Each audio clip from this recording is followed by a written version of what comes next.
You ask Tiger to solve. This deals with linear equations with one unknown. The final result is x equals 8. Let's solve it step by step. Simplify the expression. Expand the parentheses. Simplify the arithmetic. Group all constants on the right side of the equation. Add 6 to both sides. Simplify the arithmetic.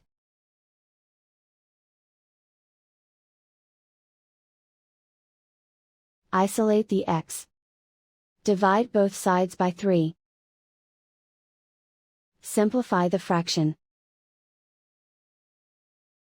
Find the greatest common factor of the numerator and denominator.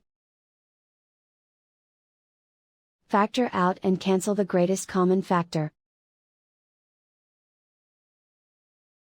And so the final result is x equals 8.